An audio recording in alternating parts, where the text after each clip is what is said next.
All right. Hello and welcome to this webinar on how to use parametric design and Grasshopper to solve today's engineering challenges. My name is Isaac and I work with business development here at StruSoft. And with me today, I have Marco Pellegrino, which is the product owner for the FEM-Design API. This webinar is hosted in collaboration with the Institution of Structural Engineers, and we really do appreciate their efforts in creating community and providing training opportunities for structural engineers. The webinar will be recorded and all example files will be sent out to all participants after the webinar is finished. We would also like to encourage you to interact with us during this webinar by commenting and asking questions. You can provide your question in the GoToWebinar interface, and we will get to them as soon as possible. At the end of the webinar, we have some extra time also to address any remaining questions. So let's start with a brief introduction of FEM-Design and StruSoft. So we at StruSoft develop software for the building industry, and our flagship software is called FEM-Design. It's a 3D structural design software with multiple design modules for different types of materials, such as steel, concrete, timber, CLT, composite, masonry, and so on. In this webinar, however, we will focus on our API and FEM-Design, our toolboxes for Grasshopper and C#. And our main three objectives are to make it easy to use, transparent, and to encourage collaboration and community. And therefore, we have an open source API, which means that you can make changes yourself and contribute to the development. You can find the repository on GitHub. Just search for FEM-Design API. We also have a quite nice documentation on here, femdesign-api-docs.onstrusoft.com, where you can find the documentation for the API, as well as a blog and a Discord. And I would encourage you to take part and become part of our community, and let's share ideas, share thoughts, and so on. Okay, so what do we actually mean with today's challenges? So we have identified 3 topics that we want to address today. Sorry, that's my PowerPoint not working. Let's go over here. Okay, so we want to reduce CO2 emissions and also by doing this optimize the materials. And this is a trend that we see more and more. When I started working as an engineer like 10 years ago, there wasn't so much focus on optimization, but this is coming more and more later and later. So we see this as a trend in today's market.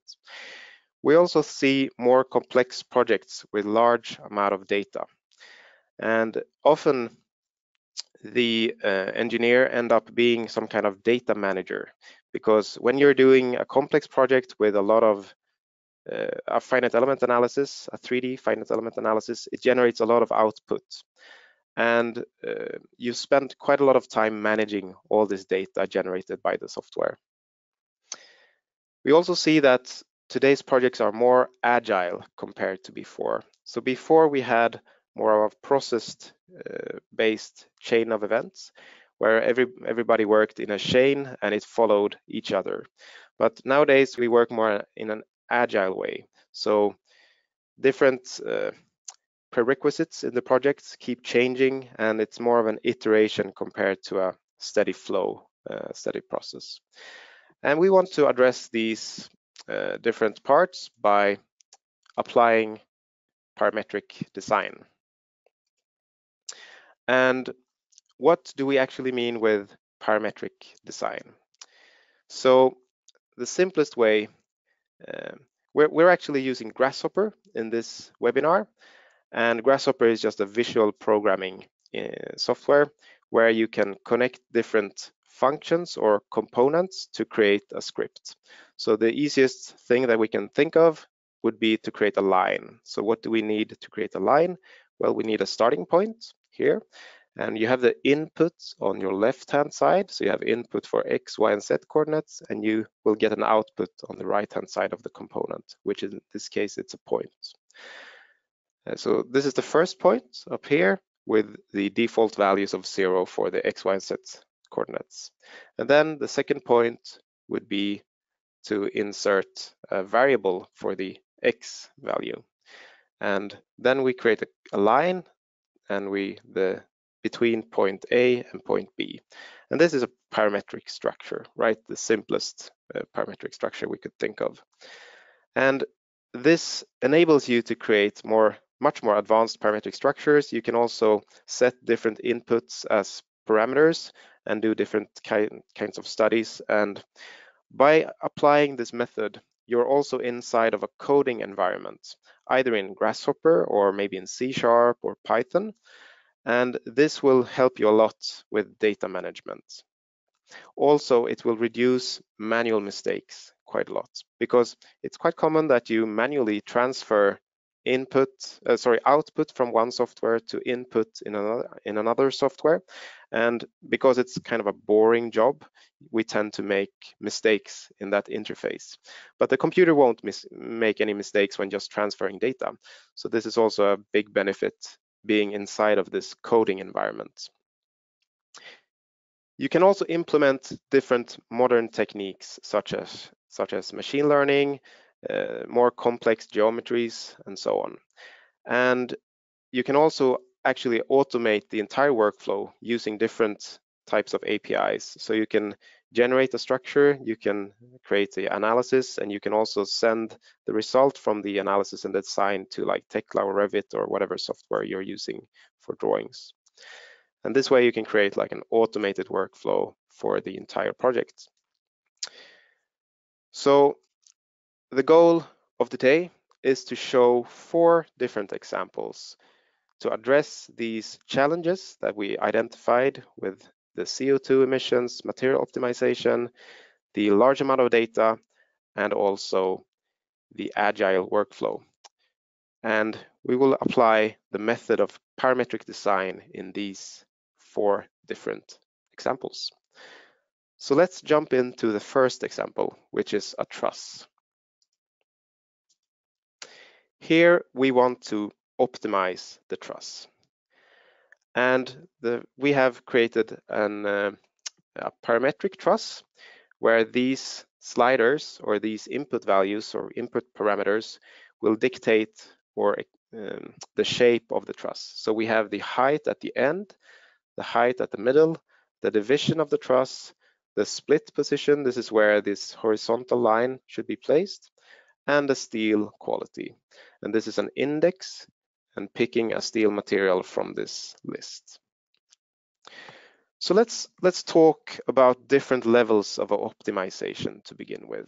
So the first level of optimization should be some kind of section optimization, or in FEM-Design we call it auto design. This is quite common that you can find in different softwares, and let's jump into FEM-Design.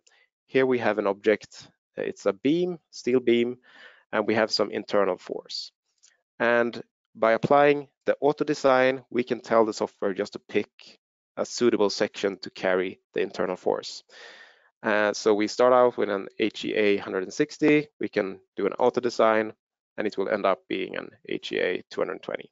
Okay, so that's like the very basic level of optimization. Let's take it one step further. Let's optimize with regard to the shape or the topology of this truss. So now we will actually utilize the parameterization that we created in Grasshopper to try different types of truss layouts to find a suitable truss layout that carries the load in an efficient way. Because of course, different layouts of the truss, different shapes of the truss will carry the load differently, and some are more optimized than others. So let's first just walk through the script that we created in Grasshopper to get a brief overview, and then we will look at how we go about doing this optimization. So let's open up the Grasshopper script. It looks like this, and at the Left-hand side, we have this input, and it's really nice working in Grasshopper because you also get the visualization here over in Rhino straight away of what you're creating. So here we have the input, and then we have a cluster of components that will create the truss geometry, and it's a parametric truss, so I can change the input and the truss will change shape. Then when I have the geometry, I can feed this into the FEM-Design API. So we have a toolbox for Grasshopper, which you can find here, where you basically can access all the features in FEM-Design, both creating model, running the analysis, but also extracting results. So here we're creating some point supports, some beams, some loads, and some load combinations, and everything is gathered into one model, constructing one model, and we are also running an analysis and also a design. So here we are actually calling on the auto design feature inside of FEM-Design from the API. And we're also applying different design groups in the API in Grasshopper. And that means every object inside of a design group will be assigned the same section. So in this case, we have one design group for all the truss objects. They will have the same sections just to make it a little bit more realistic and practical. And then we also have the main beams above and below, which also will have their own section type. So we also request a couple of different results. We request the quantity estimation for the steel, in other words, like the different sections, the different steel weights, and so on. The displacements, the steel bar utilization, and also the eigenfrequencies. So here we can also read the results from the analysis. And let's just zoom in a little bit here. We can see the eigenfrequencies, the first two. We can also see the displacement in the model here in this list. We can also see the utilization for the different cross sections in this list. And at the bottom here, we also have the steel quantity estimation. And here we can extract the total weight and do a mass addition to find the total mass for this setup of truss. Okay, so this is the overall flow of this script. And let's jump back to the PowerPoint.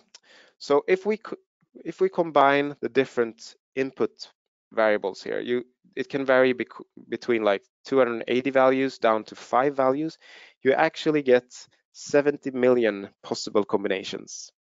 And assuming that an analysis and design will take about maybe 20 seconds, this will take 45 years in runtime to try every possible scenario for this truss. And that is, of course, not a viable way of going about doing it. So here we will implement an evolutionary solver called Galapagos in Grasshopper. It's a native feature inside of Grasshopper, which you can access for free. So let's go back here to the script, and we have the Galapagos component over here. And this Galapagos component has two inputs. It has something called genome and something called fitness. And an evolutionary solver it will generate, let's say, 20 different truss layouts from the genomes. In this case, the genomes are connected to the input variables. So it will change the different genomes here to create 20 different trusses, and it will take maybe the 10% best trusses and create a new population or a new set of 20 trusses from the characteristics of those 10% bests. And it will be one population taking the best of them, generating a new population, taking the best of them, and continuing like this. And that's what we mean with an evolutionary solver. It becomes an evolution where each population becomes better and better. And by applying this method, you can reduce the runtime considerably, down from like 45 years to try everything using like brute force, down to maybe 4 or 8 hours, depending on how complex your project is and how many variables you have. So in this example, I've been running Galapagos for maybe just 2 hours just to get an idea of how it looks when we get the result. But then it comes to the question, how does Galapagos know if a solution is good or bad? Then we have the other input. It's called the fitness function, or the fitness. And here we have to connect this fitness to a number. And this number needs to explain or describe how good this solution is. So in this case, I'm actually optimizing with regard to CO2 emissions. So I'm taking the total weight, the steel weight, and multiplying that with the CO2 emissions for that specific steel quality that I'm selecting for that truss. So here I have a list where I have the CO2 emissions per kilo, and then I'm just multiplying the total mass with this value and getting a number. And now I'm telling Galapagos just to minimize this number. And since we're applying the auto design in FEM-Design using the auto design algorithm, each solution will actually be a viable solution, but it might be just very, very thick steel sections if the shape is unfavorable, so to say. So it will still be a viable solution with utilization below 100%, but it will just use a lot of steel, and therefore it will be like ranked down as a worse solution. So let's take a look and see how it looks when you actually run this.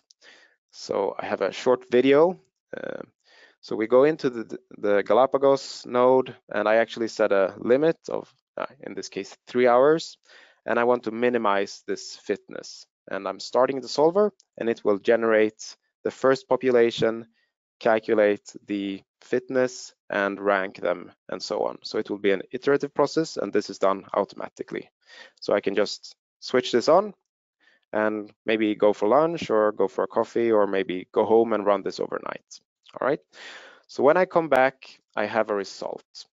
So in this case, I only ran it for not that long. So you can see that each population here, you can see the populations here. I have 7 populations in this example. It's becoming better and better. The mean value is becoming better and better, and I'm getting better and better results, but it's still improving for each population. So you don't have a stagnation of the improvement. So in a real case, I would probably run this a longer time. But the idea is that you can pick or select a population, and then you see the different individuals or the different, in this case, truss layouts with its corresponding values. And you can just select basically the best one and reinstate that shape. And by doing this, we can optimize with regard to anything basically, but it's just one value. So you can of course do a combination. So instead of optimizing on the CO2 emissions, you can optimize on the steel weight or the price or maybe the deflection or maybe maximizing the eigenfrequency. It's just a matter of picking that number and selecting that for the fitness of the calculation or the iteration. You can also do a combination. So let's say you want 50% of the CO2 and maybe 50% of the price or something like that, and weigh the different things using just a formula. But at the end, it needs to be one number that it's optimizing on. Okay, so that would be like the second step of this levels of optimization, doing some kind of topology optimization. The third step will be to implement instead some kind of data-driven design. So this is what this picture tries to show. So let's say that these black boxes are limitations for the project. Let's say that we have a limitation, a deflection, like deflection L divided by 300 is like a limit. Maybe we should select a certain section class or something like something else. And all the different prerequisites or limitations ends up generating one solution. And you can actually, by applying data-driven design, you can swap around this workflow and actually generate multiple types of solutions. And each solution will fulfill a little bit different criteria.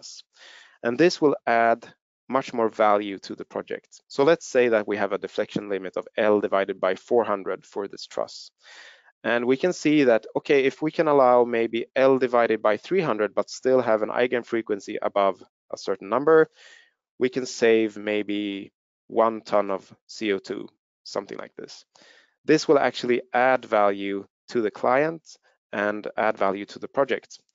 So it's an interesting way of working where you let the computer generate multiple solutions and you just pick the solution which is most suitable and makes most sense for you, not necessarily just limited by all the limitations for the project. You can expand that a little bit and get these kind of questions. Well, if we do it like this, then we can save this much money or CO2 or whatever.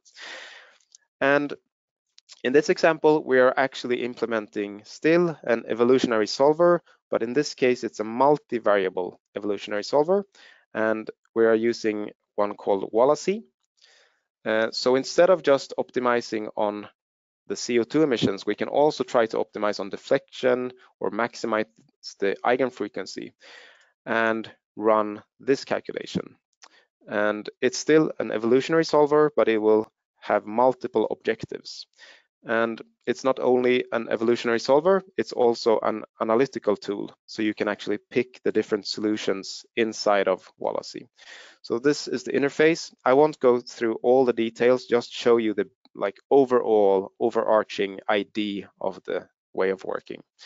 So here we can see the entire population for this, and we have the 3 axes, like the minimize CO2 emission, minimize deflection, and maximize eigenfrequency. We can also go into the analytics and draw the calculation. We can see the relationship between the different fitness values. In this case, it's these 3. We can also select a specific, let's say that we want to find the solution with the best rank when it comes to the deflection. So the fitness objective 1 is the minimized deflection, and we will select solution 0, which is the best one. And we can see this solution in this array of different solutions.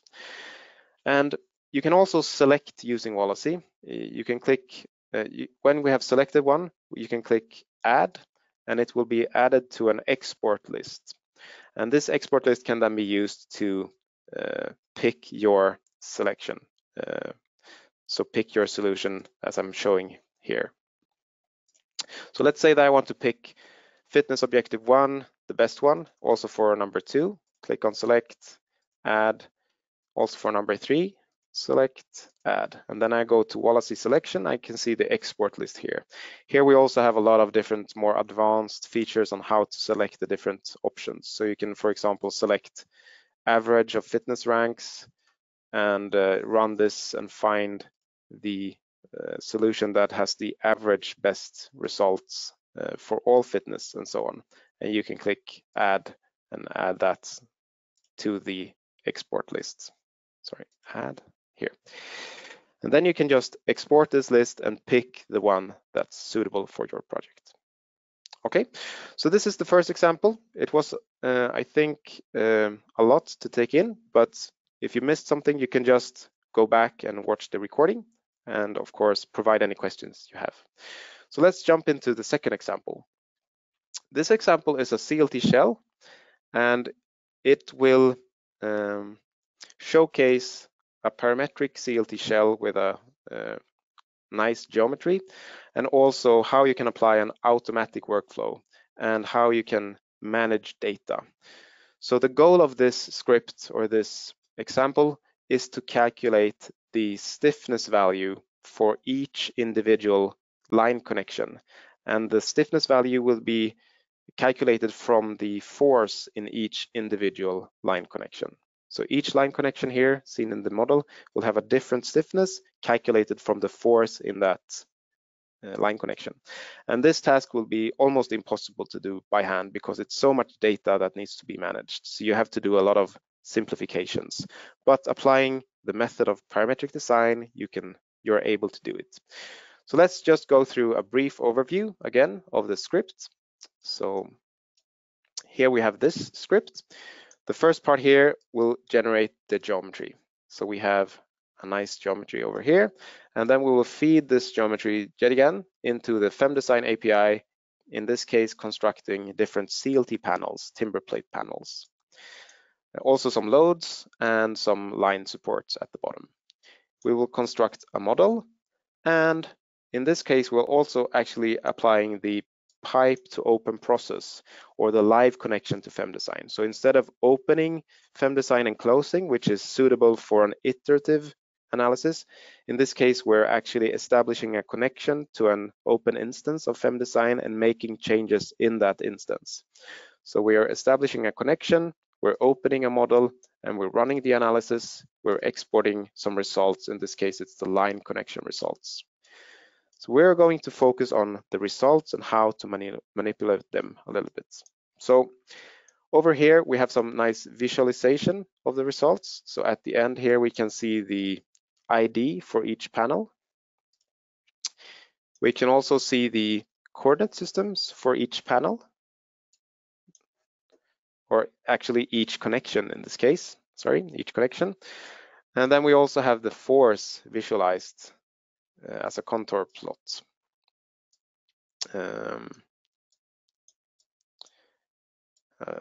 Like a gradient. So when you're able to extract the results from FEM-Design into Grasshopper, you can visualize them however you want. This is just an example on what you can do. So this will also enable you to do more customized visualizations of your results. But let's turn these off for now, and let's jump into the calculation of the stiffness of the connections. So here we have the line connection forces. So I'm taking the Fy component, which is a almost 1,000 element long list, and I'm creating a new edge connection and calculating the stiffness just with some made up formula and applying that into a new model. So here I'm taking the results from the line connections, pairing them with the different line connections IDs, calculating a list full of new stiffness values, applying them into the different edge connections, and creating a new panel with these properties. So now I'm creating a new model, and I can select to open this in FEM-Design just to show you that each individual line connection has a separate setting for the stiffness. So let's see. Here it's opening up. It will just take a few seconds. It always takes a little bit extra time when you're sharing your screen and using the GoToWebinar sharing. Okay, so let's see if it actually opens up. Yeah, here it's creating the model, and very soon it will generate the model. Okay, so this example was to illustrate both that you can visualize the result inside Grasshopper however you want, do a customized visualization, and you can also do this kind of iterative large amount of data work where you, not iterative, but you can generate a new model from results, and you have a long list of different results. In this case, it's the connection forces, and you can generate a new model from that with different settings. So let's take a look at the edge connection for this edge. We can see that it has a value here. Let's take a look at another edge. Another value, all right? And it's the same for the entire model. So each individual line connection has a separate value for the stiffness calculated from the force in that specific connection. All right, let's move on to the next example, the next two examples. And now we're going to showcase a concrete example. And in this case, we want to show how to perform a preliminary design using the interaction surfaces that you can get from FEM-Design. This is to showcase a flexible design and more of an agile workflow. And now it's Marco's turn to show these two examples, this one and also a C# example. So let's give over the control to Marco. I'll make you the presenter. my screen. Okay. All right. Hi, everyone. Can you see my screen? Yes, thank you. Oh, perfect.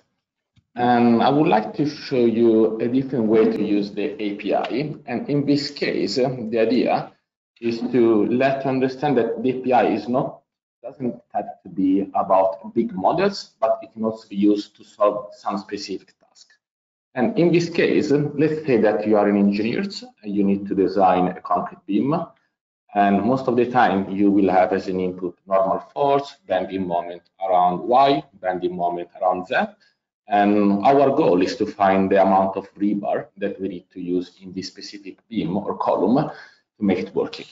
So with the help of interaction surface tool that is shown in this part of the API, sorry, you will see that we have created a specific tool, a specific wrapper, where we can calculate the interaction surface on a section or a bar, just giving what we call patch, layer, on rebar. So let's say that with the help of the API or Rhino in general, we can easily define any section geometry. So in this case, is a rectangle of 300 by 618, but I can just change the parameter and my concrete section will adapt. So in my script, just for the sake of the exercise, I'm choosing X, the width, the height, and then at the same time, I can also change the number of rebar in the top layer, bottom layer, right and left. So in this case, I'm saying 755. So this should be 755. If I use this one, it should change. Something happened to the script. And so after that, we define the geometry and the number of rebar. What we need to specify with the API is basically converting what is geometry in Rhino to what is mechanical elements in Grasshopper, in FEM-Design.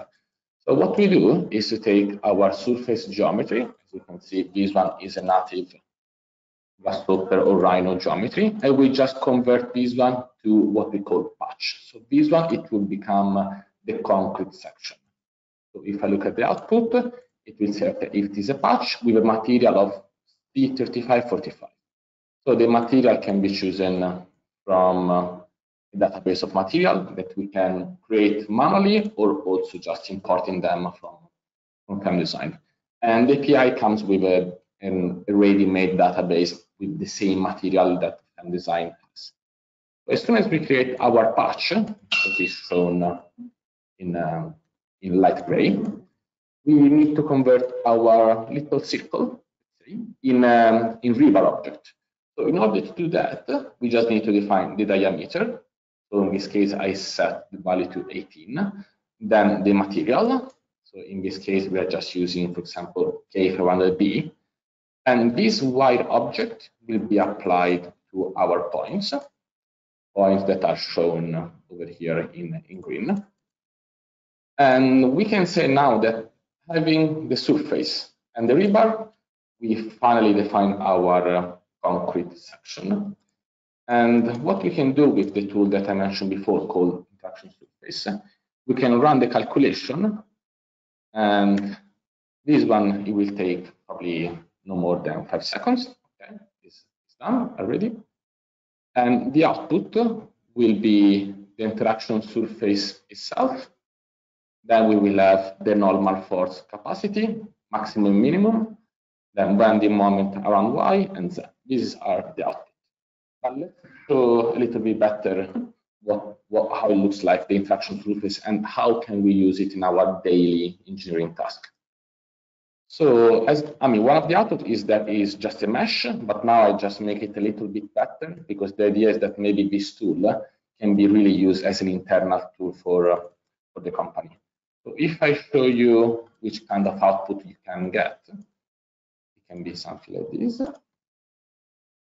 So what we get is what we call interaction surface, and it's a mesh volume, it's a closed mesh volume. And in this case, I'm also highlighting, okay, this interaction surface is for a beam, is for a section where it has 7 rebar on the top, 5 on the left, 5 on the right, 7 on the bottom. I mean, this text can be fully customized. So for example, over here, we can also add concrete 300 times 600 and so on. And so this is the volume. And because Grasshopper and Rhino are a really good software in manipulating geometry, and it has plenty of methods to do this sort of data manipulation, what we can easily do is to check if our force is within the volume. So if our input force is inside the interaction surface, that means that the concrete beam that we use is working. If not, that means that we need to put maybe more rebar. So how do we do that? So what we just need to do is to create a vector component where we say, okay, the input is 19 kilonewton in this case, 73 kilonewton meter per mz, and then normal force of 900 kilonewton. So this one, it can be visualized as a point. And now we can say, okay, the point looks inside, but we cannot do that if we have 1000 value. So we cannot really see, okay, let me see, it is inside, okay, it's working. What we can do with the help of Rhino is to use, for example, this nice component called mesh inclusion that is going to say if the point, that in this case is just our action force, is inside the mesh, it will say true. If not, it will say false. So I'm going to show you an example with only one single value. And you can just create a custom visualization. And green, okay. If it is green, means that it's working. And one thing that I added to the script is also say it works and it says true. But let's say, as I said before, that we have more than one value. So most of the time, maybe when we have a building, we have thousands and thousands of actions. In that case, we are not going to use just a single value approach, but list of values. So for simplicity, now I'm only using 3 values. But these 3 values, as you can see, in this panel are placed in a comma separated value formatting. And this comma separated value formatting, it can be taken, for example, reading a file that can be a CSV, or we can read probably an Excel file. And there are several tools in Grasshopper that will allow you to do that. But the idea, we can just read a line, we can just read a file. The content of the file can be read through a text. And this one, for example, can be our format. So for these 3 forces, we can already see from a quick view that there is one dot that is red. So we can say, okay, this section is not working. So probably we need to increase more rebar. And what we can see from the output is also, okay, is it working? It says false. Okay, so in this case, what we should do as an engineer, what we should do is to go back to our input and maybe change the parameter for the number of rebar, or maybe we want just to increase the section. One of the output that we also get from the interaction surface is a bar object. So theoretically, you can use this bar object also in your FEM-Design model, and you can manipulate the object inside FEM-Design user interface. So this one was, let's say, one way to use the interaction surface, where we manually find the right section, or we just check if a section that we have is working. One extension of this approach is the following. I will just disable this one. The other approach is slightly more different.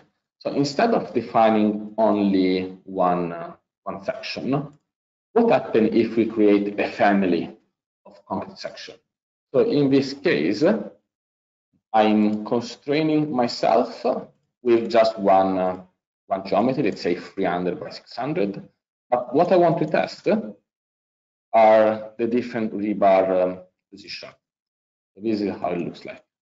So let's say that we want to test one solution with 5 on the top and 3 on the right, but at the same time, we want to test one solution with 6 on the left, 6 on the top and 4 on the right, and so on. So this one, it will generate different rebar, different reinforcement layout. At the same time, we also want to modify the type of rebar, the diameter. So we will have 10, 14, 18, and 22 diameter bar. So this means that what I'm going to analyze in a single shot are this number of sections. So if you are familiar with data tree, you can understand what it means, but to be briefly, this workflow that I set up is going to calculate at the same time 12 interaction surfaces. So we just feed everything inside the component. This one, as you can see, it will run 12 times. And what we will get as an output is something that looks like this. So this time, I don't have anymore just one interaction surface, but 12. And every interaction surface has different property, and that's why this label is helping now. It says this one is 424 with 10 diameter rebar. Then let's say we go to this one, and it's 424 but rebar 22. So as we can expect, the domain, it becomes bigger. As you can see, it's also increasing the capacity. And if we read this array in left to right, we just see that in this case the rebar is the same, 10, but we just increase the number of rebars. So even in this case, the domain it's increasing, but not that much. So even from this simple, let's say, data visualization, we can assume that it's much better, to increase the number of diameter compared to increase the number of rebars. As you can see, it's really growing when we modify the diameter.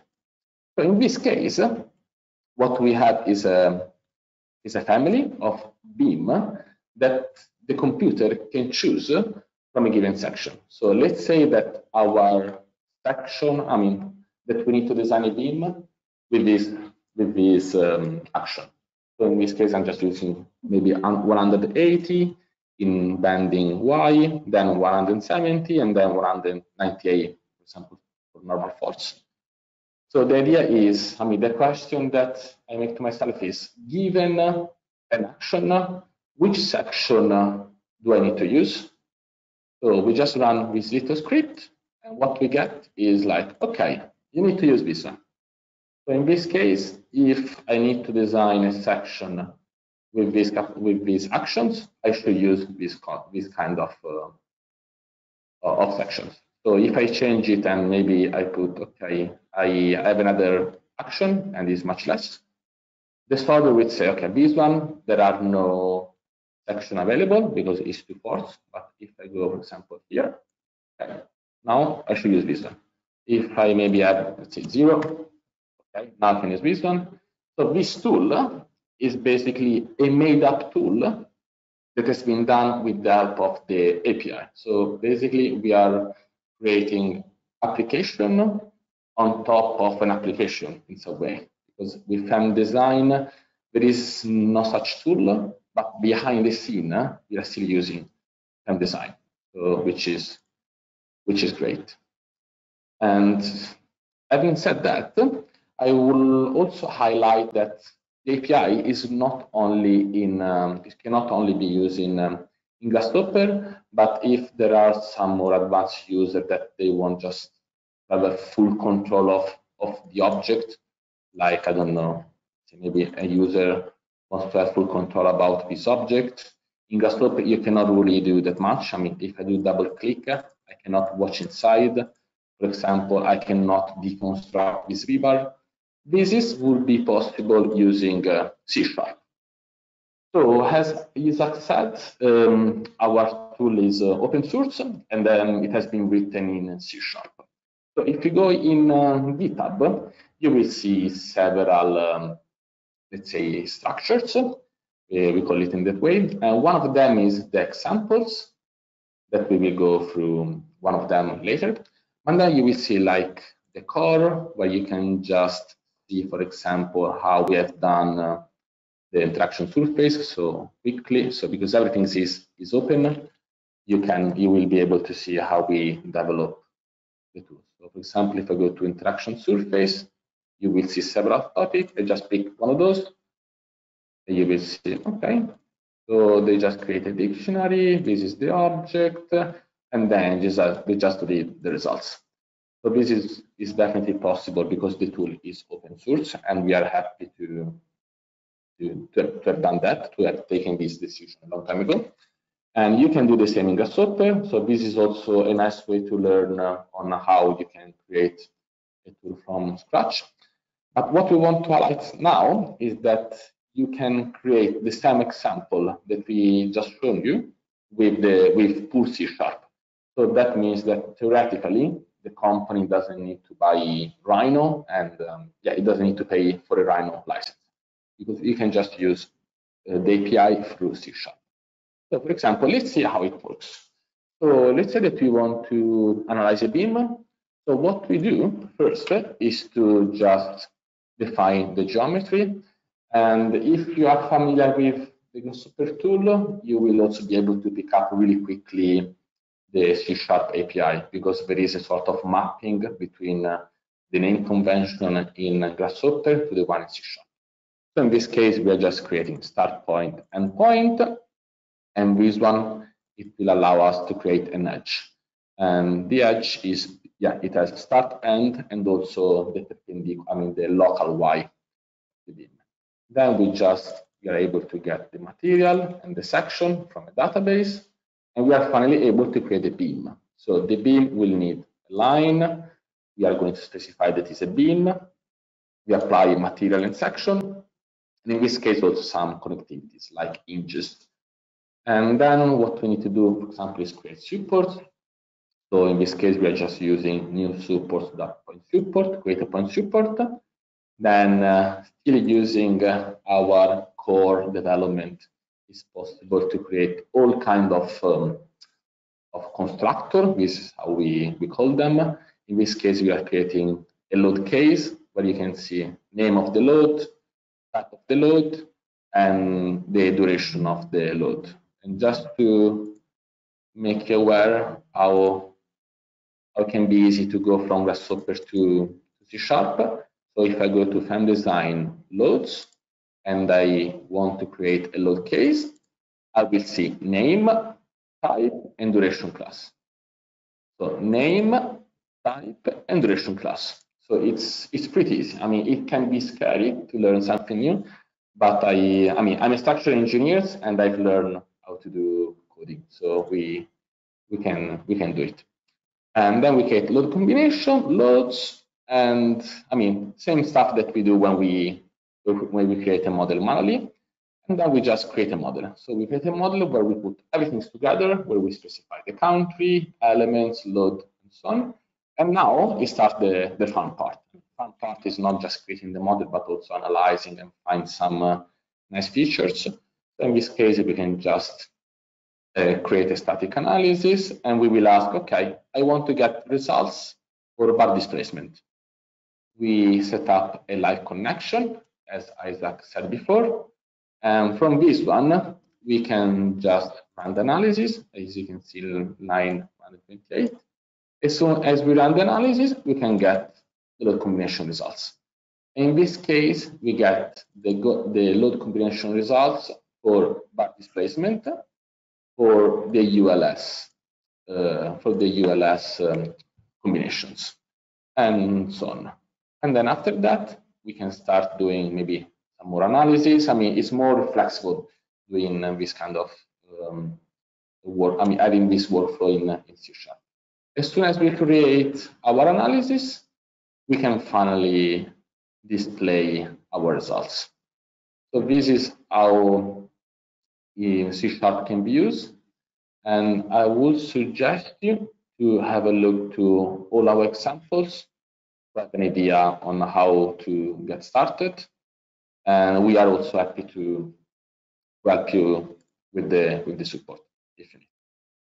I will pass the voice to Isaac. Thank you, Marco. Make presenter. All right, so let me share my screen again.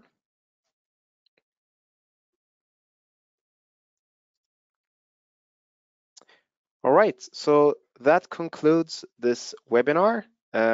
Please feel free to apply for a free trial at strusoft.com or using this QR code.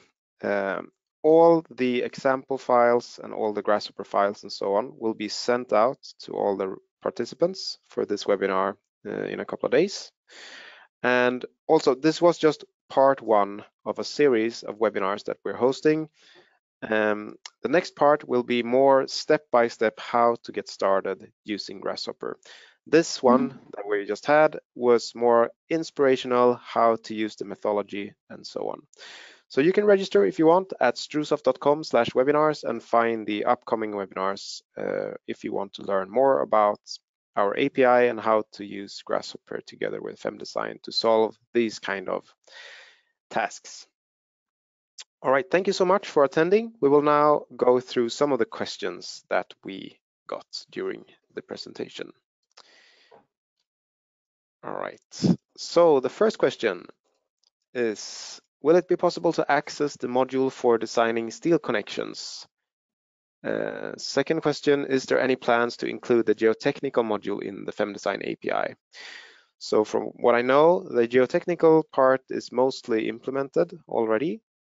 Please correct me if I'm wrong, Marco. We have some of the features. So, and Birkemo, if you, is left, but he will see the recording. But if you have some specific request, please feel free to send an email on Freshdesk or personal message on LinkedIn, and we will plan. But yeah, it's definitely possible to have the soil, the geotechnical module. And regarding the steel connection, we haven't planned to do it because no one has asked before. So again, if you are interested, please send the request. Yeah, so the steel joint or the steel connection design in FEM-Design is a separate module, and it's not really like part of the main system, so to say. So it's like a in add-on module, so to say. So that's the reason why we didn't include it also as a natural part of the API at this point. So next question, it's about Wallacey. Okay, sorry, Wallacey is pure gold and definitely the way industry should go. Great. So what about optimization of concrete structure? Is it possible to do it with FEM-Design and Grasshopper, optimize for amount of reinforcement or concrete material? Yes, it is, basically. So you can do it in many different ways, either by accessing the auto design feature in FEM-Design straight away, or you can just, as Marco showed, use the interaction surface or just generate the reinforcement and check the bar. Do you have anything else to add there, Marco? I think what you said is correct, and what we haven't shown is that it's also possible to use, to define reinforcement for a slab. So I would suggest you to have a look because it should be possible to optimize also the amount of reinforcement on a specific patch on a slab. So yeah, definitely possible. Okay, next question. How much time would you say it take to make a script in Grasshopper versus writing it in C#? I'm guessing that it depends a little bit on the task. When it comes to geometry, like this truss example, I would go for Grasshopper because it's so easy to understand what's going wrong when you're creating the geometry because you get the visualization inside of Rhino straight away. So we'll save a lot of time there, at least from my experience. Where you can, of course, do it in C#, but you almost have to create your visualization yourself because sometimes it's really hard to debug geometrical bugs, so to say. However, when it comes to iterative processes, so when you're doing iteration work, maybe doing a batch of analysis, maybe you're doing like 1,000 analysis to try different, like brute forcing your way through a solution, maybe the C# is a little bit easier. Otherwise, you need to implement some external library in Grasshopper to make it easy. Marco, you have more to say about this. Yeah, I think, even from my experience, it really depends on your skills, but let's say average, probably using Grasshopper for defining complex geometry, it might be easier for a beginner. But then, let's say, if you really need to scale in a business point of view, where you only need to do truss, maybe it might be worth considering just doing everything in C#. But for a daily engineering study, I would suggest to use Grasshopper if you have a license. Okay, next question. I have a question. Can Grasshopper be used for any commercial software like Abacus and MATLAB? So Grasshopper is just the framework or just the platform, so to say. And different companies have their own API that you can use in Grasshopper. So for example, Tekla has one API, Revit has one API, and also we FEM-Design have one API. And on that note, we try to, we see this as the future, and we try really to focus on our API to make it easy to use and yeah, basically as good as possible. So we want to have the best and most easy to use API for our kind of application. But since there are other softwares also implementing their APIs as a Grasshopper toolbox, you can create a complete workflow where you maybe generate the geometry, send it into FEM-Design for analysis and design, send it to Revit for drawings, send it to another software, and so on and so on. So yes, it's definitely possible to connect other commercial software, but it all depends on if they actually have developed something for Grasshopper or not. So it can differ a little bit. All right, I think that was the main questions. As I said before, please feel free to apply for a trial and register for the upcoming webinars, which will be much more step-by-step how to get started with Grasshopper and parametric design. And yeah, thank you so much for attending. You will get a follow-up email with all information relating to useful links and the example files. Okay, thank you. See you. Thank you. Bye. Bye-bye.